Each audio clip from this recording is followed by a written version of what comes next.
마태는 예수님의 재판 기사 중간에 두 가지 사건을 삽입해 놓았습니다. 베드로가 스승을 3번 부인한 사건과 스승을 밀고 했던 유다가 뉘우치고 자살한 사건입니다.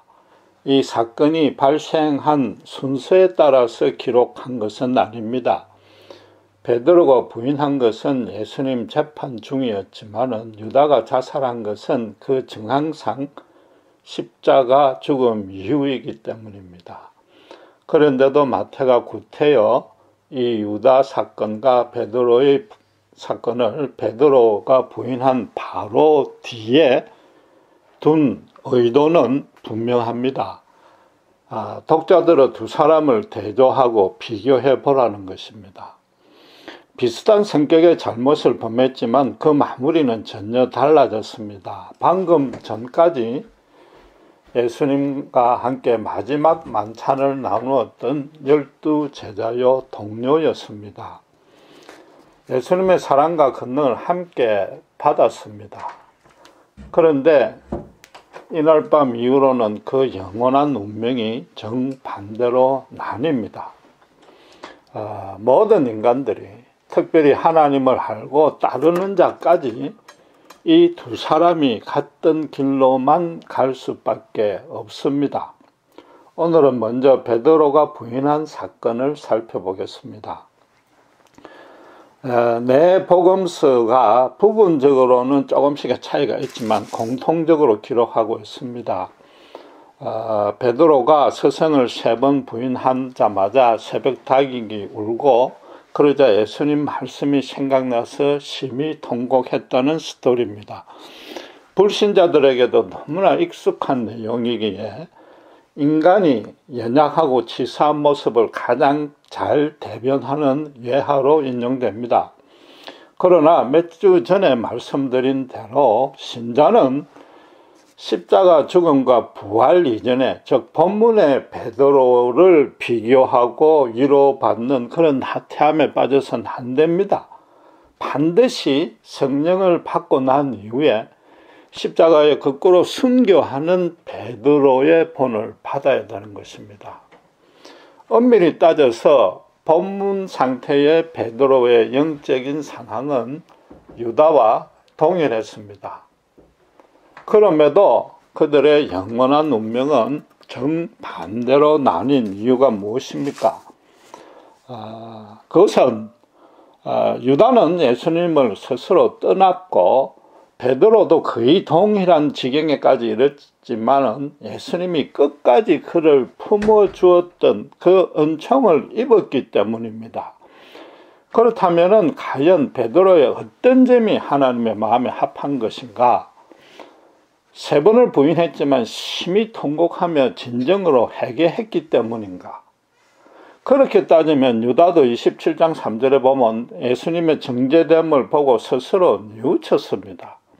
거기다가 한 번 반성으로 그치지 아니하고 생명을 바치는 그런 더 진지하고 심각한 회개를 했습니다. 그렇다면 결국 회개가 구원의 조건이 결코 되지 않는다는 뜻입니다.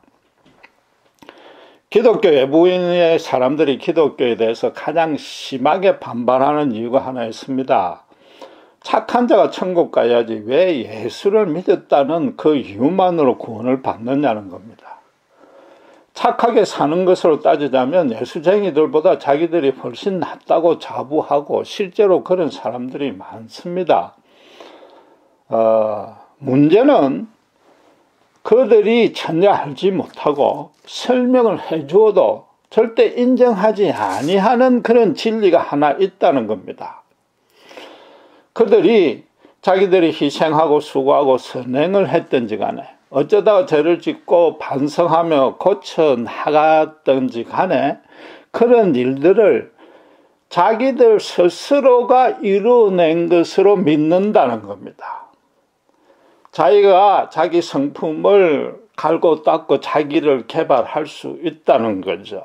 쉽게 말해서 학교에서 국민윤리를 열심히 공부했고 집에서 부모들로부터 도덕적 훈련을 잘 받았기 때문에 지금처럼 법 없이도 살 수 있는 사람이 되었다는 거죠. 주변에서 의인으로 칭찬을 받는다는 겁니다. 그러나 성경은 그것만큼 인간에게 가장 큰 착각이 없고 또 바로 그 착각 때문에 지금처럼 영원한 운명이 나뉜다고 선언하고 있는 것입니다. 창세기 1장 26절 28절의 말씀대로 하나님은 인간을 당신의 형상을 닮게 창조했습니다. 그 여러 가지 뜻이 있지만 가장 두드러진 의미는 하나님의 도덕적인 성품을 나눠 가지게 만들었다는 것이죠. 모든 피조물 중에 인간만이 유일한 도덕적 실체가 된 것입니다. 하나님은 추하고 더러운 죄악과는 절대 공존하지 못하고 오직 선하고 의롭고 아름답고 진실로만 충만하신 분입니다. 그래서 그분을 닮게 만든 인간은 처음부터 선을 알고 실행할 수 있는 피조물이 된 것입니다. 선을 행하면 기쁨이 생기게 되어 있는 것입니다. 선을 행함으로 해서 그 선을 수혜받은 자가 칭찬해주거나 보상해줬기 때문이 아니요. 그렇다고 해서 선행으로 나타난 어떤 선한 열매의 유익이나 효과 때문만이 아닙니다. 본성으로 선을 행하면 충만한 기쁨이 절로 샘솟게 되는 존재인 겁니다. 그렇다면 그와 동시에 만약에 악을 행하면 필연적으로 부끄럽고 두려워지는 자책감이 들게 되어 있는 것입니다. 심지어 선행을 하지 않거나 선행과 멀리 떨어져 있기만 해도 그 심령이 답답하고 침체해지는 게 인간인 것입니다. 아담이 선악과 금령을 어기고 가시를 따먹자마자 곧바로 부끄럽고 두려워졌습니다. 그때는 아직도 도덕률이 제정되기 전이었고 교육이라고는 시행도 하지 아니했습니다. 당시의 인간 공동체에는 아담과 이브 두 사람뿐이었는데 그들 사이에 잘못한 거 하나 없습니다. 서로 피해준 것도 없고 함께 가시를 나눠 먹고 즐겼습니다. 그렇다면 인간끼리는 유익하고 긍정적인 결과가 나타나야만 되는데 정반대로 본성적으로 자연적으로 전혀 예상치 아니했던 그런 부정적인 죄책감이 들었던 겁니다. 본성이 그랬다면 결국 하나님이 그렇게 만들어 놨다는 겁니다. 그들이 잘못한 것, 더 정확히 말하면 이전과 달라진 것이라고는 오직 하나입니다. 모든 선의 원천이요 선 자체이신 하나님을 배제하고 등진 것뿐인 겁니다. 쉽게 말해서 인간은 죄를 지으면은 괴로워지게끔 이미 프로그램이 되어 있다는 겁니다. 그게 바로 짐승과 다른 것이요. 인간이 인간다운 첫째 요소인 겁니다. 지금 베드로는 성령으로 거듭나기 전이요. 예수님의 십자가 진리와 은혜를 안에 들어오기 전입니다. 온전히 깨닫기 전입니다. 따라서 베드로든 유다든 그 두 사람의 어떤 회개하는 방식과 그 강도의 차이를 가지고 그 두 사람의 의로움의 우열을 결정할 수는 없는 겁니다. 모든 인간의 의로움은 사실은 도토리 키재기에 불과한 것입니다. 기억할 것은 이겁니다. 두 사람 다 스스로 어떤 자기 성숙을 지향해서 의도적으로 자기 의지로 노력해서 회개한 게 아니라는 겁니다. 자연 발생적으로 회개가 된 겁니다. 네? 여러분 한번 생각해 보십시오. 베드로가 3번을 부인 다 하고 나자 비로소 회개했겠습니까? 그건 결코 아닌 겁니다. 첫 번째 부인할 때는 자기도 모르게 얼떨결에 그랬을 수 있습니다. 스승이 너무나 무기력하게 체포되어 먹고 군병이 뺨을 때리고 침을 뱉는 그런 능력을 가했었는데도 대꾸 한마디 아니하고 반발할 기미도 전혀 안 보였습니다. 그러니 베드로가 하나님의 능력이 완전히 빠져나갔는가? 하나님이 더 이상 함께 하지 아니하는가? 그러다 보면 자기도 똑같은 신세가 될까봐 덜컥 겁이 났습니다. 그러니까 무조건 살고 보자 싶어서 부인을 했겠지요. 그러나 그 부인한 직후에 아차 싶어가 양심의 가책을 느낀 건 분명한 겁니다. 그건 안 생겼을 리는 없는 겁니다. 그리고 두 번째 부인했을 때는 그 가책감이 더했고, 세 번째는 부인하기 직전에 이미 그런 찔림이 생겼을 겁니다. 오늘 본문 75절을 다시 한번 보시기 바랍니다. 베드로가 세 번 부인한 이후에 베드로가 통곡했던 이유를 성경은 무엇이라고 기록하고 있습니까? 양심에 찔려서 그랬다고 하지 않습니다. 예수님의 말씀이 생각나서 통곡했답니다. 이 누차 강조하지만 성경이 참으로 정밀하고 흥미롭지 않습니까? 물론 베드로가 심히 통곡한 첫째 이유는 스승을 배반했다는 그런 윤리적인 자책감인 것만은 확실합니다. 그러나 그 위에 더 깊은 내면의 원인이 있음을 놓쳐서는 안 되는 것입니다. 본문의 저자 마태가 강조하는 포인트는 어디에 있습니까? 성경을 올바르게 묵상할 수 있는 아주 간단한 팁이 하나 있는데, 반복해서 등장하는 단어나 문구에 주목하시면 됩니다. 본문에 보면은 단순히 부인했다가 아니라 맹세하며 부인했다고 합니다. 베드로가 실제로 그랬기 때문에 저자도 그렇게 기록하고 강조한 것입니다. 그럼 이건 베드로가 강조한 내용입니다.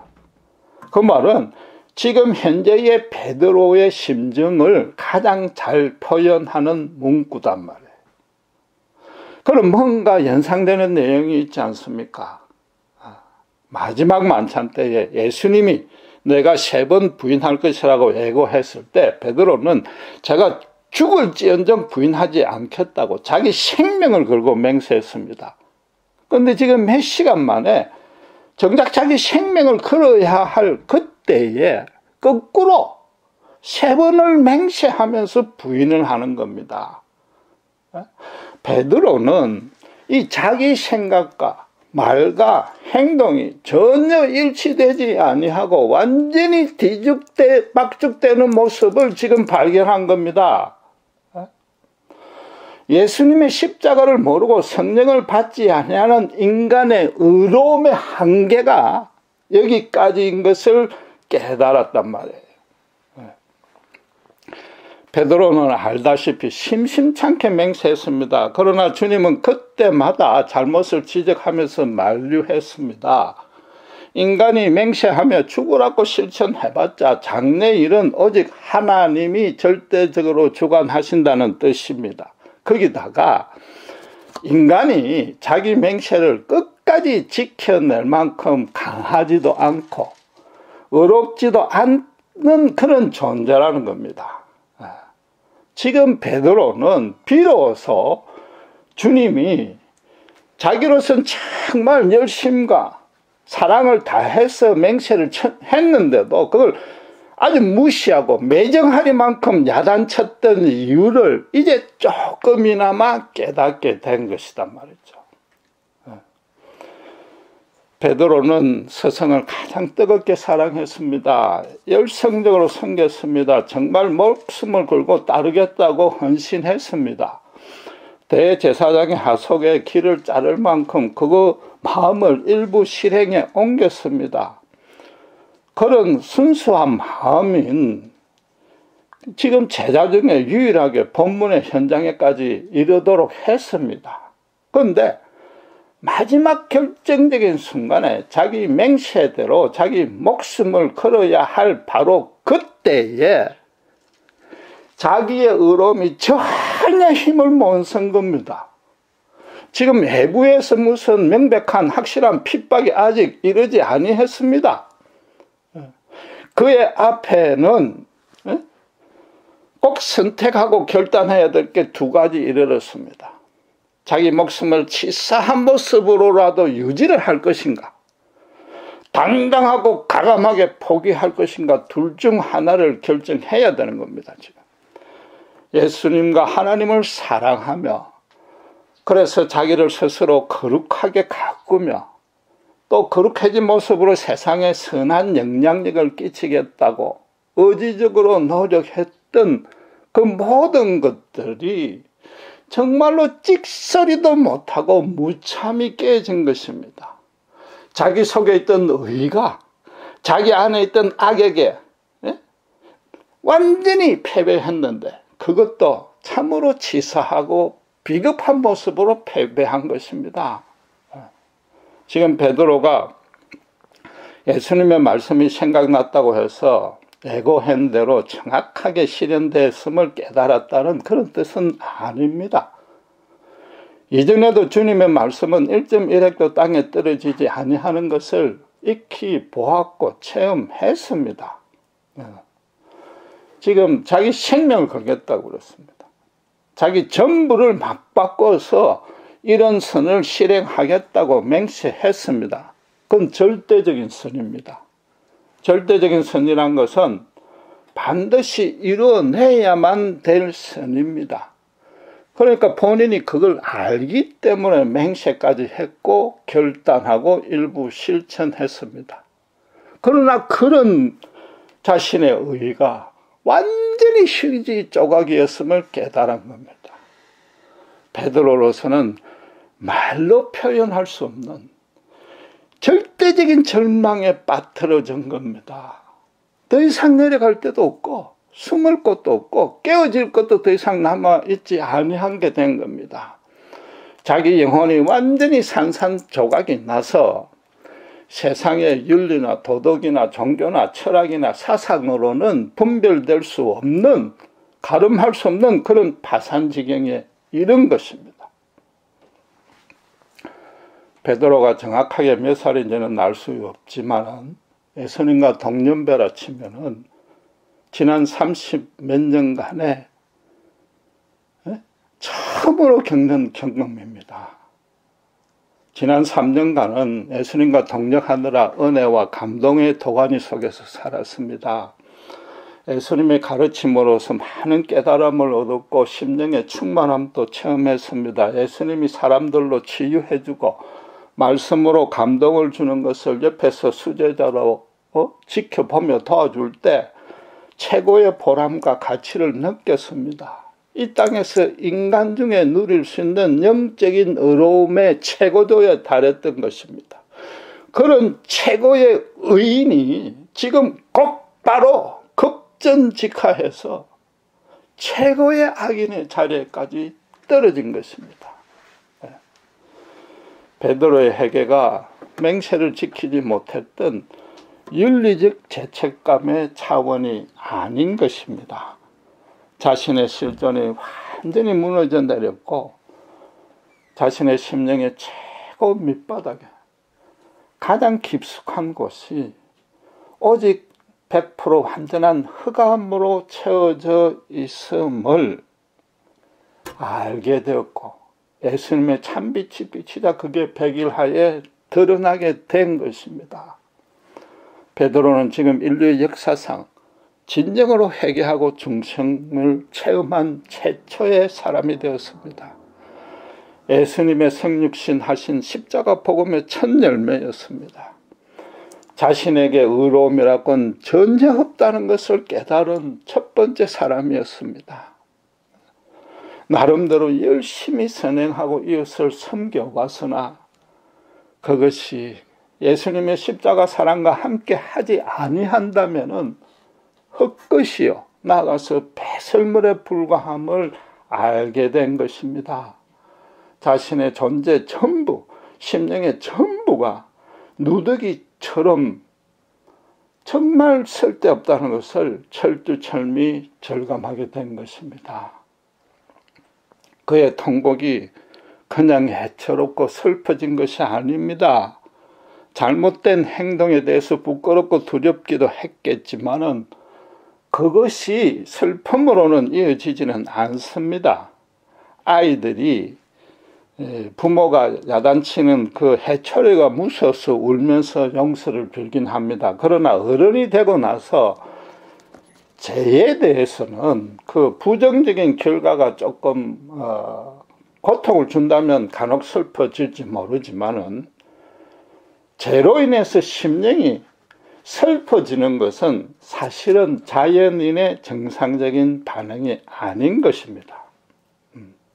지금 베드로의 통곡은 자신의 지난 인생의 전부가 완전히 소멸되는 그런 첫 단계에 이른 겁니다.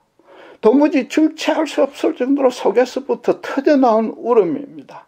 지난 수십 년간의 선행과 악행 모든 행적들이 눈물과 함께 설려 내려가는 중입니다. 그의 잘못된 행동을 씻어내는 정도가 아니고 한 불쌍하고 가련한 죄인 전부가 완전히 새롭게 되는 것입니다. 이건 인간이 우는 것이 아닙니다. 하나님이 그를 예수님의 십자가 앞으로 발가벗겨서 엎드리게 만드신 후에 성령으로 그의 심령에 채워져서 그의 울음보를 터뜨린 것입니다. 삼위 하나님이 이 베드로 한 명의 실존과 존재를 완전히 뒤집어 엎고 새롭게 구원하는 그 사역을 수행하고 있는 중인 것입니다. 이는 예수를 처음 믿을 때 정말로 예수님의 십자가 은혜를 깨닫는 순간 신자라면 누구나 반드시 통과하는 의식입니다. 그 울음의 소리나 눈물의 양은 사람마다 각기 달라질 수 있으나 이전의 내와는 완전히 파괴되고 예수 안에서 내가 새 사람이 되었다는 것은 그 본인만은 알 수 있는 그런 순간은 한 분은 통과한다는 겁니다. 그리고 더 중요한 사실은 그 절대적인 절망의 울음이 그것으로 그치지 아니합니다. 예수 안에서 내가 완전히 새 것이 되었음을 압니다. 더 이상 내려갈 데가 없습니다. 인간 세상에서 나의 의지로 수고하고 노력했던 것은 도무지 소망이 없음을 압니다. 그 위에 예수님의 사랑이 충만하게 임재되어서 이런 나 같은 자도 주님이 사랑하셔서 대신 죽었다는 사실을 확신하는 겁니다. 하나님을 아빠, 아버지로 부를 수 있는 기쁨에 하나님이 채워주신 한의와 감격이 넘치는 것입니다. 절대적인 절망이 순간적으로 절대적인 소망으로 완전히 옮겨진 것입니다. 그래서 울음과 동시에 웃음도 터져 나오는 겁니다. 울음과 웃음이 서로 교체하게 됩니다. 눈에는 눈물이 줄줄 흐르지만 입가에는 미소가 번집니다. 세상 사람이 볼 때는 조금 이상한 사람으로 보입니다. 왜냐? 그게 바로 세상이 줄 수도 없고 알 수도 없는 하나님의 기쁨이기 때문인 것입니다. 마태는 본문 바로 앞에 또 어떤 기사를 기록하고 있습니까? 예수님께서 당신의 가르침마저 위반하면서 맹세하며 약속하신 두 가지 내용입니다. 하나는 하나님 보좌로 돌아갈 것이며 둘째는 하늘 구름을 타고 다시 오시겠다는 겁니다. 그 두 가지 일로 당신의 하나님 아들 되심을 증명하겠다고 했습니다. 예수님에게는 사실은 맹세 필요 없습니다. 진리와 선 그 자체이신 그분이 그냥 담담하게 선포, 아니 그냥 말씀만 해도 됩니다. 그럼에도 맹세하신 것은 우리 인간이 이해할 수 있는 수준으로 당신을 낮춘 것입니다. 인간의 내면에는 거짓과 의심과 음모와 제약이 가득 차고 그런 죄인들끼리 서로 자기가 더 잘났다고 다투다 보니까 어떤 형태로든 맹세를 하게 되는 것입니다. 베드로가 지금 목숨을 걸고 스승을 보호하겠다고 맹세했다는 사실도 역설적으로 따지면은 자기가 평소에 약속을 잘 지키지 못하는 존재라는 것을 알고 있고 최소한 자기 본성이 그걸 인정했다는 반증인 것입니다. 먼저 겁을 먹은 개들이 짖듯이 똑같은 현상인 것입니다. 베드로 쪽에서 보면은 자신의 그런 너무나 한심한 초라한 모습을 보고 절망하고 울고 있지만은 지금 이게 예수님 쪽에서 해석을 하면은 예수님이 맹세하면서까지 약속하신 그 두 가지 은혜 안으로 지금 베드로를 이끌고 있는 중이라는 겁니다. 당신께서 하늘 보좌에 앉으셔서 베드로의 기도를 중보하실 것입니다. 때가 차면 베드로의 구원을 영광 중에 완성하시러 다시 오실 것입니다. 베드로가 그 전에 죽더라도 하늘의 아름다운 장막을 지어 놓을 것입니다. 이 베드로의 통곡을 통해서 베드로의 천국 맨션이 지금 완성되었고 큰 잔치가 벌어진 것입니다. 마태는 지금 베드로와 유다 인간끼리만 비교하라는 것이 아니요, 인간, 그것도 예수님의 수제자인 베드로의 맹세와 하나님 대신 주님의 약속을 대조하고 있는 것입니다. 말하자면 오늘날의 이 본문을 보는 신자 독자로 하여금 너가 과연 지금 어떤 위치, 신분, 소속, 특권을 소지하고 있는지 제발 깨달으라는 뜻인 겁니다. 예수님이 지금 베드로가 3번 부인했다는 사실을 모를 리는 없습니다. 다 알고 계십니다. 복음서들을 보면 그럼에도 한마디 언급을 하지 아니했습니다. 베드로 구원의 첫 단계로서 그로 지금 심히 통곡해 만들고 있기 때문입니다. 거기다가 베드로를 절대로 고아처럼 버려두지 아니하시는 사역을 하실 것이기 때문입니다. 이전과 달라진 새 사람이 된 베드로는 세상에서 필연적으로 한난을 당할 수밖에 없을 것인데 그로 하여금 담대하게 모든 핍박을 이겨낼 수 있는 힘을 주시기 위해서 십자가에 죽으시고 부활하실 것입니다. 그래서 당신께서 약속하신 보혜사 성령님이 오실 준비를 마치실 것입니다. 오늘날 현대인들이 볼 때는 베드로는 예수님을 3번이나 부인한 최고로 치사하고 비겁한 자의 대표로 인식될 것입니다. 또 당시 현장에 있던 유대인들은 인간사에서 최고 의인으로 대제사장을 꼽을 것입니다. 그러나 신자는 보는 시각이 달라져야 됩니다. 예수님의 십자가 안에서 따져야 됩니다. 지난주에 말씀드린 대로 대제사장은 최고로 절망적이고 부정적으로 우픈 재판을 했습니다. 그에 반해서 본문에서 통곡하는 베드로는 최고로 긍정적이고 소망적인 차원에서 우픈 통곡을 하고 있단 말이에요.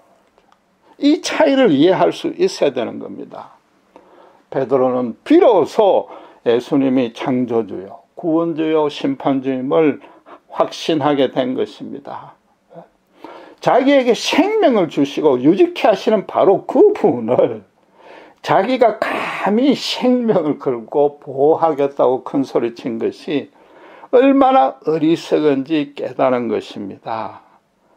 그런 바로 자기 같은 자를 위해서도 주님이 십자가에 죽으셨구나 알게 된 것입니다. 주님만이 알파요 오메가요, 어떤 인생도 예수님이 없으면 절대적인 절망이요 죽음에 빠뜨릴 수 없음을 깨달은 것입니다. 베드로는 예수님이 처음에 자기를 제자로 삼을 때 사람 낚는 어부가 되게 해주겠다는 뜻을 이제서야 깨달은 것입니다. 정말로 자기 목숨을 걸고 맹세하며 실현해야 될 일이 예수님을 보호하는 그런 게 아니라 아직도 자기처럼 미혹되어 있는 불쌍하고 어리석인 영혼들을 바로 이 예수님을 소개해서 알게 해주는 그 일이라는 걸 깨달은 것입니다. 오늘 본문을 보시는 우리 신자들이 점검해야 될 내용도 나도 베드로처럼 치사하고 비겁한 몸이었다. 그런 정도로 거쳐서는 안 됩니다. 베드로처럼 자기 존재 전부가 무너져 내리는 통곡을 했어야 합니다. 그건 너무나도 당연히 구원받은 신자라면 이미 통과했습니다. 거기다가 예수님께서 하신 이 두 가지 약속, 그 새로운 신분과 특권 안에서 그 은혜를 알고 누리며 살고 있어야 되는 겁니다. 베드로처럼 실제로 사람을 낚는 업으로 살고 있는지 점검해야 됩니다. 나아가서 세상에 어떤 환난이라도 담대하게 당당하게 이겨내고 있는지 점검하라는 겁니다.